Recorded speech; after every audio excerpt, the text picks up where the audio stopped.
তত্ত্বাবধায়ক সরকার বাতিল করে আপিল বিভাগের যে রায় ছিল এটি রিভিউ আবেদন এবং আপিল আজকে অ্যালাউ করা হলো। রায়ে বলা হয়েছে যে অতীতের যে রায় দেওয়া হয়েছে এটি টেইন্টেড, বাংলায় বলে কলঙ্কিত, এবং error apparent on the face of the record. দেখা মাত্রই মনে হয় অতীতের রায়টা ছিল টেইন্টেড, এবং সেই জন্য বলেছেন তত্ত্বাবধায়ক সরকার ব্যবস্থা বাতিল করে 13 অ্যামেন্ডমেন্টকে যে আনকনস্টিটিউশনাল ডিক্লেয়ার করা হয়েছিল সেই রায়কে পরিপূর্ণভাবে বাতিল করা হলো ইন ইটস এন্টায়ারিটি। 4 জন ছিলেন এক পক্ষে, 3 জন ছিলেন আরেক পক্ষে। কোনো রায়ই আর থাকলো না, 4 জনেরটাও বাতিল হলো, 3 জনেরটাকেও বাতিল করা হলো। এবং সেখানে বলছেন একইভাবে এই রায় ঘোষণার ভিত্তিতে 13 অ্যামেন্ডমেন্ট বা তত্ত্বাবধায়ক সরকার ব্যবস্থা পুনরুজ্জীবিত হলো। ইংরেজিতে বলেছেন রিভাইভড অ্যান্ড রেস্টোরড। এবং এই রিভাইভ এবং রেস্টোরটা কখন কার্যকর হবে সেটা বলেছেন subject to enforcement of article 58B and 58C। এর অর্থ হলো সংসদ ভাঙিয়ে যাওয়ার 15 দিনের ভিতরে তত্ত্বাবধায়ক সরকার গঠিত হবে। এখন যেহেতু সংসদ নাই, 15 দিন ভাঙিয়ে যাওয়ার 15 দিনের ভিতরে তত্ত্বাবধায়ক সরকার গঠিত হওয়ার কোনো বিধানও আপাতত কার্যকর হবে না। তাহলে কিভাবে হবে সেটা?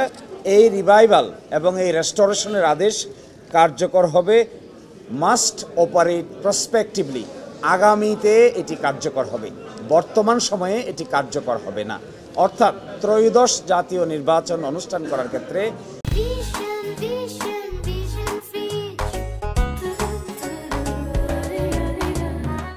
এই যে তত্ত্বাবধায়ক সরকার রিভাইভ হলো তার কার্যকারিতা থাকবে না, তার কার্যকারিতা থাকবে প্রসপেক্টিভলি, অর্থাৎ চতুর্দশ সংসদ নির্বাচন হবে সেই সময় থেকে। আর এই ব্যাপারে আমাদের কথা হলো 1984 সালে, আজ থেকে 41 বছর আগে, বাংলাদেশ জামায়াত ইসলামীর পক্ষ থেকে নির্দলীয় নিরপেক্ষ তত্ত্বাবধায়ক সরকারের প্রথম প্রস্তাব দেওয়া হয়েছিল। এই জাতি অনেক পানি ঘোলা করেছে, অনেক অসম্মান হয়েছে, অনেক মানুষের জীবন গিয়েছে, গুম খুন, নির্বাচন ব্যবস্থা ধ্বংস হয়েছে। 41 বছর পরে সকলে মিলে আবার তত্ত্বাবধায়ক সরকারের প্রয়োজনীয়তা অনুভব করছে। আমরা তখনই বলেছিলাম যে this is an inseparable twin, inextricably linked, intertwine. আমরা বলেছিলাম ডেমোক্রেসি, ফ্রি ফেয়ার নির্বাচন এবং তত্ত্বাবধায়ক সরকার ব্যবস্থা এগুলো হলো ইনসেপারেবল টুইন, একটা থেকে আরেকটাকে আলাদা করা যাবে না। একটা পিলার ছাড়া যেরকম ঘর দাঁড়িয়ে থাকা যায় না, কেয়ারটেকার গভর্নমেন্ট হলো এরকম একটা পিলার। এটিকে সরিয়ে ফেললে অবাধ নির্বাচন সম্ভব নয়, অবাধ নির্বাচন না হলে ডেমোক্রেসিও সম্ভব নয়।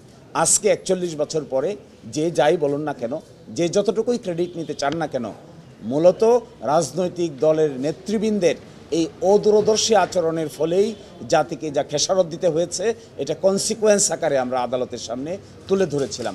আমরা মনে করি নির্বাচনের ক্ষেত্রে জয় এবং পরাজয় মেনে নেওয়ার মেন্টালিটি অর্জন করতে হবে। নির্বাচন অনুষ্ঠানের ক্ষেত্রে জনগণের ভোটাধিকার স্বাধীনভাবে প্রয়োগ করবে। এই ক্ষেত্রে ইফ, বাট, কিন্তু যোগ করার কোনো সুযোগ কোনো রাজনৈতিক দলেরই নেওয়া উচিত না। আমরা এটাও মনে করি, আমরা যখন এই তত্ত্বাবধায়ক সরকার চেয়েছিলাম, আমরা ব্যক্তিগত কোনো স্বার্থ, কোনো দলীয় স্বার্থের জন্য চাইনি। আমরা চেয়েছিলাম ডেমোক্রেসি বাংলাদেশে এস্টাবলিশ হোক, বাংলাদেশিক সিস্টেমটা, কনস্টিটিউশনালিটিটা আস্তে আস্তে গভীর ভিত্তির উপর দাঁড়াক। মাঝখানে অনেক মিসহ্যাপ হয়েছে, অনেক অসুবিধা হয়েছে, শেষ পর্যন্ত এখানে আমরা আসলাম ফিরে। পরবর্তী দায়িত্ব হবে সকলে মিলে Democratic environment in the society, free fair election and credible election ব্যবস্থাকে সকলে মিলে শক্তিশালী করা। এখানে দলগত বিষয় নয়, জামাত কিংবা বিএনপি বা অন্য দলের বিষয় নয়, রাষ্ট্রের বিষয়, সংবিধানের বিষয়। So we hope the country will run in a very Democratic atmosphere in near future, এবং সেখানে ফ্রি ফেয়ার ইলেকশনই হবে রাষ্ট্র চালানোর মূল মন্ত্র। আমাদের পক্ষ থেকে এতটুকুই আমাদের কমেন্ট।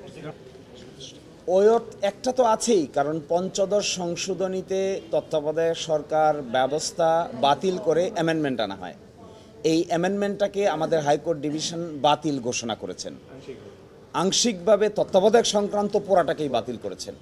তার বিরুদ্ধে আপিল দায়ের হয়েছে, লিভ হয়েছে, এই লিভ শুনানির জন্য পেন্ডিং আছে। সাবজেক্ট টু কি ডিসিশন সেখানে হবে এটার জন্য অপেক্ষা করার সময় দরকার বলে আমি মনে করি। তা না হলে একটা জিনিস পরিপূর্ণভাবে সেটেল হবে না, একটা বিতর্ক থেকেই যাবে। সেই জন্য ইনিস এন্টায়ারিটি শেষ করতে পারলে ভালো হতো। আশা করি ওইটাও দ্রুত নিষ্পত্তি করা হবে।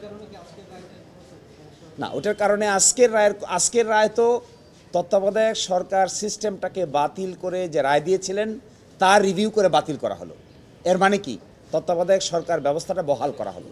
কিন্তু পঞ্চদশ সংশোধনীর মামলায় তত্ত্বাবধায়কই একমাত্র ইস্যু নয়, তত্ত্বাবধায়কের বাইরেও প্রায় 29টা ইস্যু 15th অ্যামেন্ডমেন্টে রেজ করা হয়েছিল, যার 4টির ব্যাপারে সিদ্ধান্ত দিয়েছিল হাইকোর্ট ডিভিশন, বাকিগুলোর ব্যাপারে হাইকোর্ট ডিভিশন বলেছিলেন পার্লামেন্টের উপর ছেড়ে দিয়েছেন।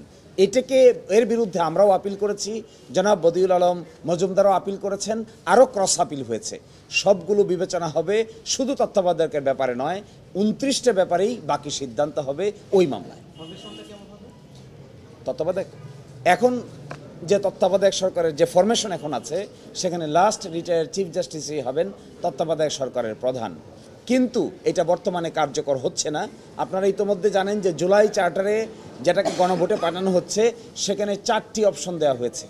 এই 4টি অপশন যদি গণভোটে অ্যাকসেপ্টেড হয়, তাহলে নতুন পার্লামেন্টে সংবিধান সংস্কার সভায় যদি এটা গৃহীত হয়, তাহলে তত্ত্বাবধায়ক সরকারের ফরম্যাটে আমূল পরিবর্তন আসতে পারে। এটা নির্ভর করবে জুলাই চার্টার গণভোটে অ্যাকসেপ্ট হলো কিনা, অ্যাকসেপ্ট হওয়ার পরে সংবিধান সংস্কার সভা ওই ফরম্যাটটাকে গ্রহণ করলো কিনা। যদি গ্রহণ করে, তাহলে বর্তমান ফরম্যাট সেখানে চতুর্থ অপশন হিসেবে আছে, প্রথম অপশন হিসেবে নাই। এটাই বলে দিয়েছেন আমাদের আপিল বিভাগ, রিভাইভড, রেস্টোরড বাট নট কার্যকর। Revive, restored but not enforceable, কার্যকর না। কার্যকর হবে প্রসপেক্টিভলি, প্রসপেক্টিভ মিনিং দেয়ার বাই চতুর্দশ সংসদ নির্বাচনের পর থেকে, তার আগে নয়। এবং তিনি বলেছেন, শব্দটা যে ব্যবহার করেছেন মাননীয় আপিল বিভাগ, ক্যান অপারেট, দি তত্ত্বাবধায়ক সরকার সিস্টেম ক্যান অপারেট অনলি প্রসপেক্টিভলি।